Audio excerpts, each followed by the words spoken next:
gosh. Well, such is the life as a famous author, consultant, etc., right? And celebrity and And handsome and Instagram influencer and all of the things. that who would have thought back in little old CMP Manhasset, this is where the I world would take us. I thought, You saw it all. who would have thought? I knew. I saw my whole future laying out in front of me. Yeah. I think we charted it out at Fishtails one day. Fishtails. Oh my God.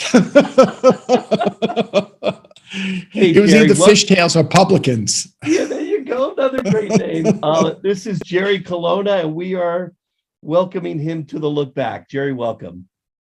Thanks for having me, Keith. How are you doing? It's been on too long. I am doing super well. I have to say, I know we've gone through a few things to try to schedule and coordinate on your busy schedule, but I'm glad I could pin you down, and so looking forward, like always, to our chats from way back in the day in our publishing days, through your VC days, and through your current role at Reboot, where you're the CEO whisperer, as your website likes to call you, or something of that nature. But you're doing some really interesting things, and I both admire them and envious, and hope to get you to share some of the thoughts around Reboot and your practice there today, because I think it could be a great shared piece of knowledge with the folks who listen to the podcast. Well, anything for you, my friend. It's been too long, and I'm happy to riff on any of the topics that you want to talk through. Well, I'm glad I got you on a Friday then, because you seem very chill right now. And like I was joking with you over email, I think you are still up for the next role in the sequel to Kevin Costner's Yellowstone. I saw you move to a big ranch in Colorado, and I know that's a far away from Long Island, New York. How are you enjoying yourself? Yeah. Well, ranch life, it's 40 acres, so it's a small property. Now for a kid from Brooklyn, it's mind-boggling to think 40 acres is a small property. It's like, but we'll see. Yesterday we got 8 pallets of shavings delivered for the barn. They got driven up. Like, how is it for me? It's a strange experience to, in all seriousness, I feel deeply connected to the land in a way I never did before. My partner Allie and I moved here really at the start of the pandemic. I had a place in Boulder, which I sold to a very nice couple who saw it by FaceTime. At the start of the pandemic, they were trying to get out of San Francisco. So we moved 15, 20 minutes away outside of the city of Boulder. And I'm sitting here and I've got views of the Rockies behind your head, behind the monitor. And from the very, very beginning, what I found most extraordinary was the degree to which I was sensitized to the land. And what I mean by that is, we're in a desert. And for 170 years, the farms in our little valley here have been watered through irrigation ditches that flow from what's called the St. Vrain River. And when it snows, as it's thankfully been snowing a lot lately, the river fills up, and this spring will get water. And I track that more than I ever tracked that before. When I was a kid, water came from a tap, right? And you just turned it on. So anyway, that's a long-winded way of saying it's an extraordinary experience. And I feel really deeply, deeply connected to this property. Man, I tell you what, you are making some big steps, but that's been your career, right? I could take in thinking about this conversation, we go back because we worked as writers together back at CMP in New York. different publications, but then you took a big jump to go do digital publishing and figuring that out and that's a big jump in our career as journalists. Like you're saying, okay, I'm going to go work in the back end and the technology and move us from this sort of enterprise version of publishing to this more digital individual version of publishing.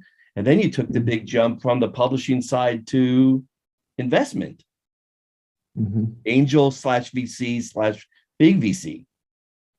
Yeah. Is that fair? Yeah, you're reminding me of that transition. Just to circle back to it, I don't know if you know this, but I joined CMP as an intern, and Jerry and Lilo, the co-founders of the company, had offered a scholarship to Queens College, which was the school that I went to, because that was the school that Lilo went to when she and her family left Germany in the 1930s and escaped the pogroms. And I was the first recipient of a scholarship that she had set up there. And the scholarship paid my tuition for 2 years. And it was all of $750 a semester. But it was enough that actually kept me in school. Yeah. And then it came with a summer job, which I worked to turn into a full-time or a quasi full-time position. And so I then spent 2 years as a whippersnapper reporter doing whatever it took to get copy. And then eventually I started working full-time and eventually became an editor, which is around the time that you and I got closer. But it was nice of you to remember the transition that I made, because it was to clarify, I was the editor of one of our publications, Information Week magazine. So I was number 2 on the masthead, on the editorial side of the masthead. And I was asked by Michael Leeds, the son, the CEO, to consider taking this position to help the company transition to a new publishing platform. And he actually gave me a really important lesson at the time by doing that, which was, I was one of a number of people, yourself included, who was loudly complaining about the systems that we were using, if you remember. Oh, yeah, very well. Because I became one of your first guinea pigs, if not the first. Right. That's right. And as I remember it, Michael said, okay, wise ass, you think you're going to, you know better? Then you're in charge. Yeah. You want to kvetch? Here. And it's actually, I've used that leadership lesson many times in my career, which is, okay, you want to kvetch? Here, you're responsible. Yeah. And it was a painful experience to move from one side to the other, but it did alter the trajectory of my career in many, many ways. And it was actually from that vantage point that I started to get involved in what we were referring to at the time as interactive media, but was really the nascent form of publishing on this bizarre thing called the internet. Right. And that transition was interesting because I don't know if you remember, but there were a lot of people who were sort of ticked off at me and this small band that we had put together because we were talking about a non-paper future. Well, and we were telling people they had to upskill and change their competencies and learn a new way of doing things. That what's wrong with the old way kind of a mentality existed within a certain segment of the population there at the company. So, well, the way I did scare people, but I was right, damn it. I'm teasing. The thing, years later, I read a quote by Peter Senge, which I probably quote once a day, which is, it's virtually impossible to challenge the assumptions that made you rich in the first place. And what he's speaking to is what Clayton Christensen would call, disruption. what he's speaking to with that is how difficult it is to inculcate change in an organization. I'm successful. Why should I change? Because there's a Mack truck barreling down the road right now.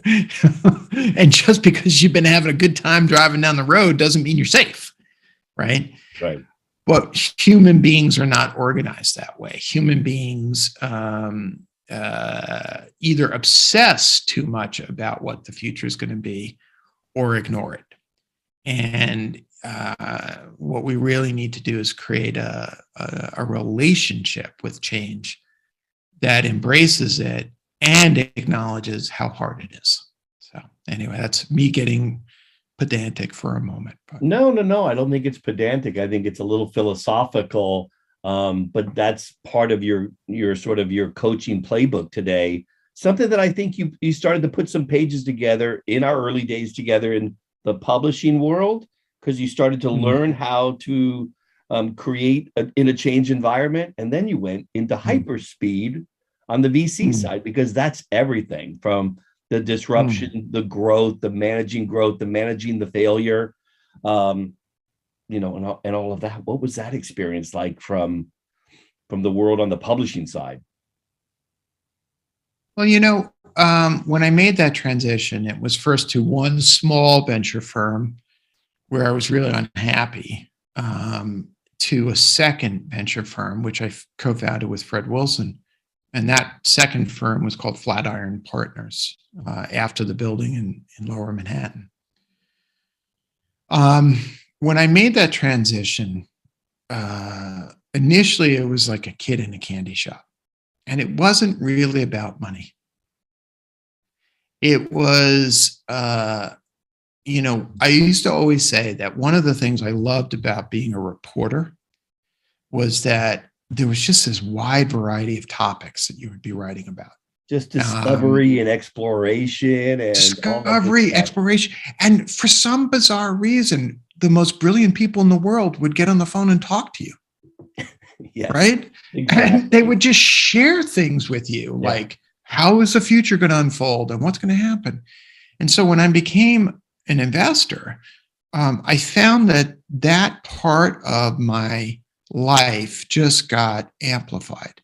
And all day long, I would have these amazingly curious and interesting conversations. And, if there was a common denominator between my world as a young pup intern at CMP to my world as a young pup venture investor, it was curiosity. Yeah. Just curious. Now, the second thing that was happening, and this actually started when I first became an editor at Information Week, was I began to be fascinated by the underlying challenges of being a leader. And I don't know if you know this, but I actually started a book review column at Information Week at the magazine. I might have borrowed and that. The reason stole, but who cares? The reason I did that, honestly, was that I was reading voraciously. Yeah. And it got me interested in reading people like Peter Senge, Peter Drucker. Tom Peters was out there. Tom Peters, Clayton Christensen. Right, we were building that foundation. These brilliant minds of people who were just, thinking so well. And honestly, I was a kid. I was 24, 25 years old when I was responsible for 30, 40 people. I didn't know what I was doing, and I was scared. Right. And so I would turn to books. Later, when I was an investor, what I began seeing was so many of the things that they had written about being played out. Yeah. Time and time again as these organizations were getting built. It was a fascinating transition for me, and I loved it. Well, I think you're underselling how amazing of a run that was, because you had so many great successes, and I'm sure you have a favorite story or two.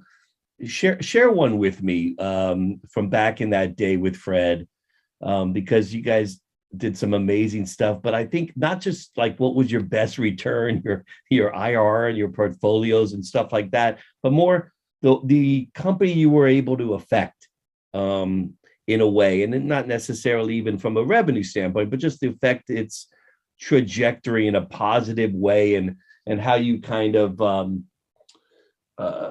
help shape the business. And I know that might be asking a lot, but Yeah, I mean, I'm not going to talk about the track record because it was just money. yeah, I mean, I know I don't mean to treat it falsely with false humility. It's just what really motivated me was hanging around with really lovely, brilliant, infectiously optimistic, sometimes pathologically optimistic entrepreneurs. I got you. And, Yeah. rather than influencing a company, I'll talk about the relationships. One of my favorite relationships Better. Thanks.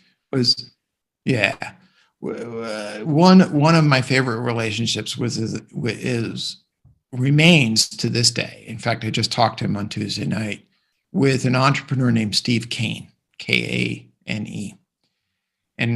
we first backed Steve in 1999 in a company called Gamesville, which was the world's largest not gambling, but game site. So they had bingo games and a bunch of other games. And the cleverness of their business was that they would provide cash prizes. But the cash prizes were relatively small, like $1.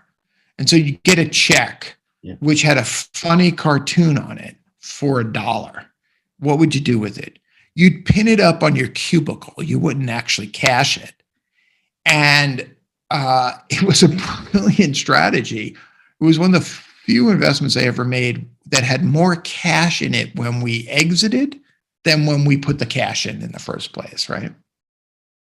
And we invested in Gamesville in like June of 99. And then we sold it in September of 99. Okay. And I talk about Steve in my book because he was the one who spoke about the point of being in business was to create a return on his own investment, not necessarily to always go public and all that. And what was relevant about that story is that we sold the company in September 1999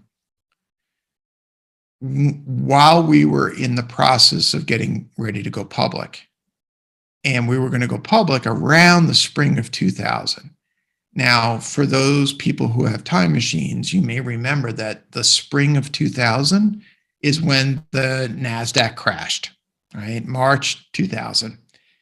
And it was the beginning of the end of the first .com era in the marketplace. So we would have been one of many, many companies, what's called in the chute, ready to go. And we would never have gone out. And the market collapsed around us because it was mostly an ad-supported model. But here's the thing about Steve. Steve and I remain friends to this day. I've made angel investments in companies that have tanked, and I've made angel investments in his companies that have done well. And I don't really care. What I care is, Tuesday night, we sat down, we did a video call, and we were talking about meditation, which, as you know, is a big part of my life. And I helped him sort of find his way to a seat on the cushion. And I remain dear friends with Fred almost 30 years after first starting to work together. I remain dear friends with him. Brad Feld, who is a friend that I met during those early days, is literally my neighbor. His 40-acre property abuts my 40-acre property, right? I steal his water all the time because, it's the West. What are you going to do? There you go. Back to Yellowstone. You're perfect. There you go. I got to get you in the next sequel. Yeah. Jerry, that's great. Yeah. I feel like each step we take sets up our next step. We try to get smarter with each one. At some point, you said, "This isn't right for me. This isn't working out for me. This investing, and this whole world. I've got to make a change." Was there an event, or was it just sort of evolutionary, and you saw this as part of your life plan for a while? Well, to be clear, I've never had a life plan other than the next year or two. Okay. What happened and what you're referencing is what was going on for me when I was in my 30s, right? So Fred and I formed Flatiron when I was about 31, 32 years old, and it was going great. And then the dot-com crash happened. And concomitant with that period, people will often ask about my transition out of venture capital, because for a while people thought, well, being a venture capitalist is the pinnacle of experiences and all. And the transition out, I would argue, really actually began around December 1999, when one of our early investments, a company called GeoCities, had been bought by Yahoo after it had gone public, and we had distributed the stock, and I was sitting on a very large amount of Yahoo stock personally. And one day, Yahoo was added to the S&P 500, which meant that every index fund manager had to own it, and the stock like quintupled in a day, right? Because you just had to have it. And as I've often said to clients now who have this experience of waking up and realizing that the striving for the pot of gold is over, it's a mind fuck. And to be clear, look, I'm a white, cisgendered, straight male. I'm speaking from a position of enormous privilege, right? Poverty is far fucking worse.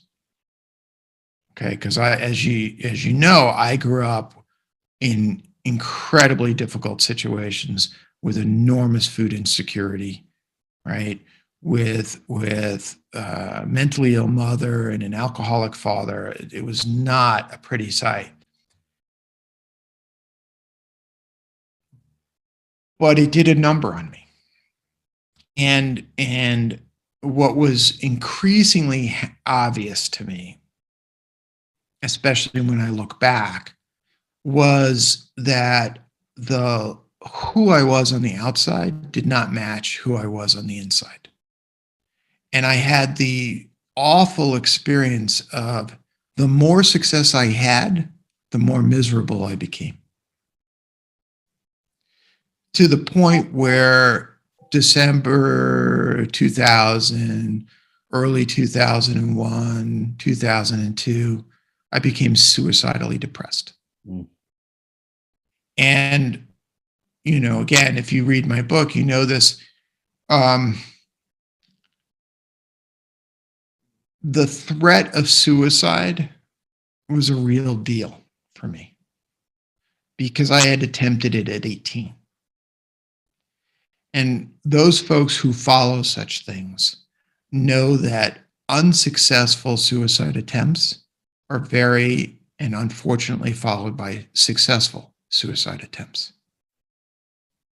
So at 37, 38, 39 years old, I had to stop everything that I was doing if I was going to stay alive.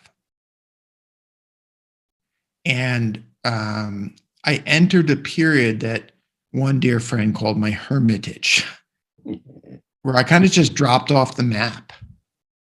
And I was doing therapy, different therapies 3 or 4 times a week. I was writing a lot.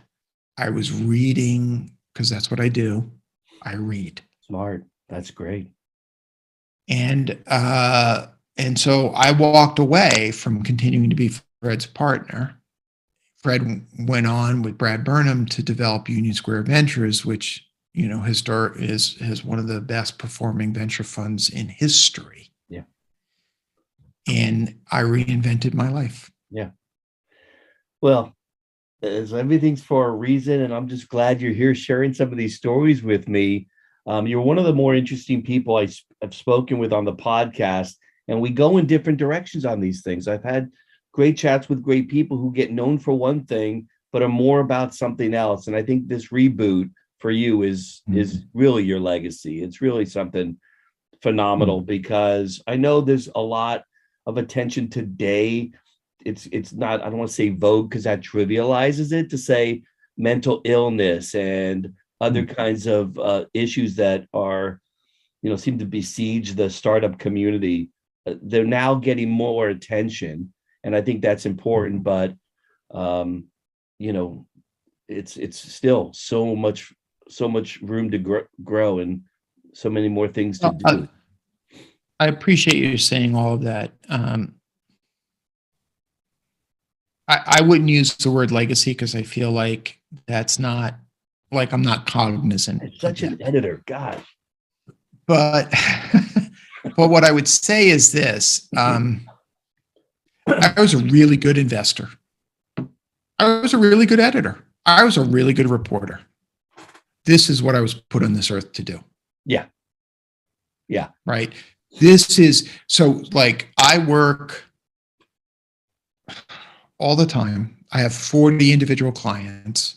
I'm the CEO of the company, and I'm hard at work on my next book. I'm literally in the middle of chapter 4 of an 8-chapter book. The manuscript is due in June. I got to get this thing done. Deadlines. Excuse me. Deadlines. And, Saturday and Sunday mornings, I tune everything out. I put some music on, and I'm typing. Right. And when the typing goes well, my heart sings. And when the typing doesn't go well, and I'm staring off and doing anything but typing, time to clean out the closet. Right. And I feel like shit. Our ADHD kicks in. We get pissed. We get a little emotional. For me, I wouldn't even call it ADHD. For me, it's this. You're never good enough. I mean, now it's a particularly. I do that with every rewrite. I thought was shit, anyways. Right? We're looking through our stuff. I'll tell you some. I'll tell you. So I was talking to my agent a few weeks ago, and I sent him the first 3 chapters of this new book that I'm working on. And I said, Jim, it's like, I don't know. It's like, I'm like driving myself crazy. And I stare at the old book, and like every day I get a note from somebody saying, this book is so important to me, and it's wonderful, and it makes my heart burst. And then the fear comes back. And what's the fear? I'm never going to be able to write as well as I wrote the first time. Never. Right. Yeah. And so I'm telling this to Jim, and he just starts laughing. I said, Jim, why are you laughing? You've heard this from other writers. He goes, I heard this from you 6 months ago. I heard this from you 9 months ago. I heard this from you a year ago. Shut up and just write. Congrats on the first book. Now tell me, what is the theme of the next book, or if you want to back up a little bit, and how you got to the first book. What I tried to do, and I think I succeeded, is to combine a memoir with, you called me philosophical before. I've always been somewhat philosophical. So the subtitle of the book is Leadership and the Art of Growing Up. And this is the first book, and the basic premise is that we can and should use the experience of leading to confront the parts of ourselves that we don't want to deal with. So it might be conflict avoidance, or it might be the tendency to use aggression to manage our own anxieties and that kind of thing. And I put my story at the center of the story, of all the stories I tell, partially to demonstrate what I mean when I say show up, be real, be authentic. Okay. Because I don't like reading leadership books that put the author on a stage distant from the challenges and pretends as if they were just born wise and never struggled. Because it's bullshit. Right? Absolutely. So that's the first book. Yeah. This new book, I'm taking, and in the first book, one of the assertions I make is that we're all organized for the pursuits of what I call love, safety, and belonging. We want to love and be loved. We want to feel physically, emotionally, existentially, spiritually safe. And if we know those things, if we have those things, then we have a sense of belonging. Oh, I know where I belong. What I'm doing in the new book is peeling that back a little bit and really looking at the question of how do we create a sense of systemic belonging in an organization?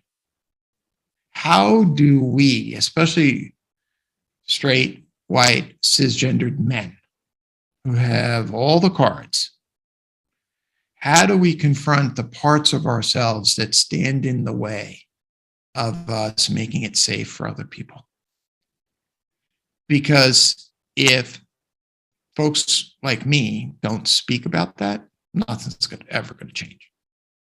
Nothing's ever going to change. So that's what I'm working on in the new book. And it's a challenge. It's a challenge. I finished one chapter and I sent it off to my editor, Hollis, and I said, this chapter really kicked my ass. She goes, you say that every time. So,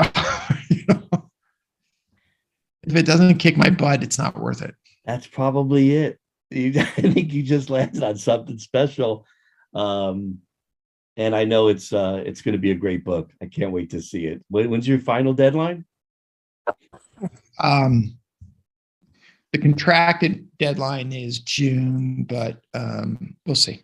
And I know you're on a heavy schedule there with the company too. You're doing some great things. I know your CEO coaching practice. You're doing some events that are more like in-person sessions, right? Yeah, we're getting back. One of the things we're famous for, Reboot's been in business now for 8 years. And 9 years ago, before the company started, my partner, Allie, and I started what we call leadership boot camps. And we called them boot camps, not because they were physically challenging, but because they were emotionally challenging for people. Yeah.